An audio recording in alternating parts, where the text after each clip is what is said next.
Today, you're connected more than ever. Your friends, your family, your life. Having a partner that understands banking is what you do on your time, anywhere you like. It's about being connected. Renaissance Bank, understanding you.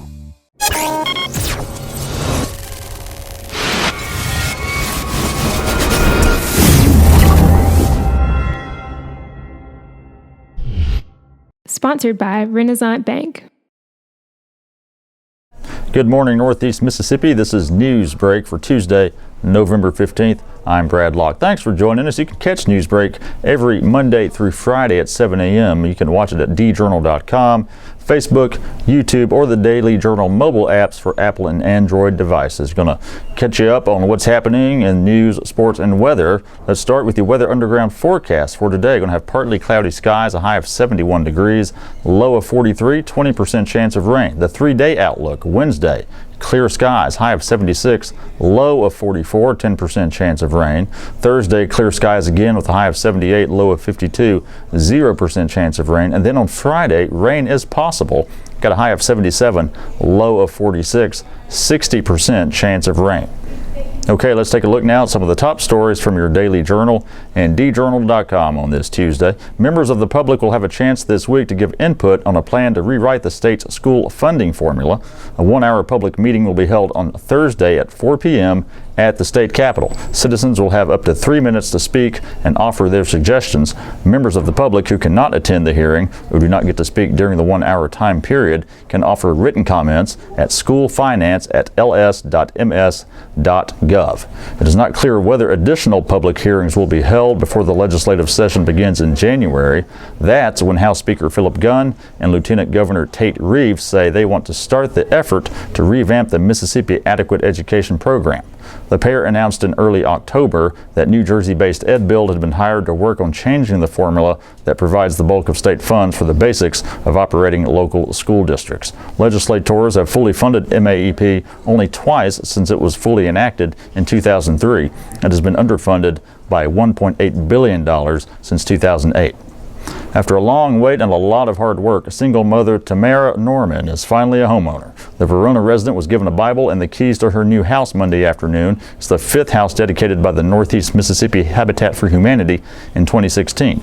Norman applied for a Habitat home 3 years ago this month. Soon after she was accepted, she helped build her best friend's Habitat house in Guntown. The organization requires partners to log at least 300 hours of sweat equity, which requires them to work on other people's houses before their own house is started.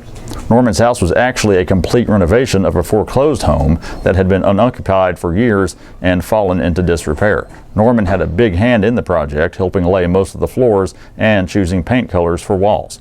The mother of 3 said she's excited to be a homeowner and is looking forward to celebrating her youngest child's birthday at the new house this weekend.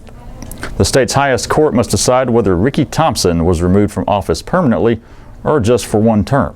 The Mississippi Supreme Court heard oral arguments on Monday afternoon. It has until May 2017 to define the word remove.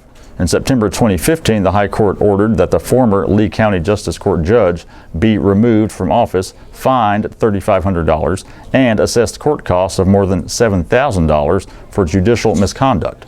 Even though he won the Democratic primary in August of 2015, Thompson was removed from the November general election ballot based on the opinion of Attorney General Jim Hood. Thompson's attorney, Jim Wade, argued that the state constitution does not specifically sanction permanent removal. Meanwhile, Chrissy Noble, who argued for both Hood and the Lee County Democratic Executive Committee, said the Constitution does give the Supreme Court the authority to remove a judge permanently. And in sports, Ole Miss didn't get too fancy in Saturday night's 29-28 comeback win at Texas A&M. True freshman Shea Patterson had an impressive college debut at quarterback, rallying the Rebels with 23 points in the 4th quarter. He had 2 touchdown passes during the final period. Coach Hugh Freeze said Monday that the offense only used about 4 plays during the comeback, although each play could be run with different variations. Patterson, who was named the SEC Freshman of the Week after passing for 338 yards, said the limited play calling wasn't indicative of his playbook knowledge. In fact, he expects to have more plays at his disposal this weekend when the Rebels visit Vanderbilt. A win will give Ole Miss 6 wins, the number required to become eligible for a bowl game. That's it for Newsbreak today. We do want to remind you of a couple of multimedia offerings we have for you here at the Daily Journal. The Memo podcast every Monday, Wednesday, and Thursday with myself and W. Derek Russell. All things Northeast Mississippi news and entertainment.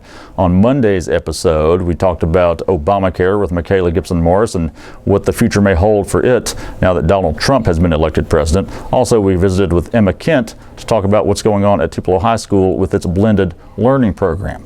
You can listen to the Memo for free in iTunes, your podcast apps, or at memo.djournal.com. Also want to remind you to watch Capitol View, a weekly webcast with Bobby Harrison, Capitol Bureau Chief for the Daily Journal, talking about what's going on in state politics. You can catch it about 2 p.m. every Monday, and you can watch it for free at djournal.com, or if you miss it live, catch it later in the day. We talked about the election aftermath yesterday, also about education funding. All the stories I talked about today you can find in your Daily Journal or at djournal.com. Give us a like on Facebook and follow us on Twitter as well at djournalnow. That's it for Newsbreak on this Tuesday. I'm Brad Locke. We'll see you next time.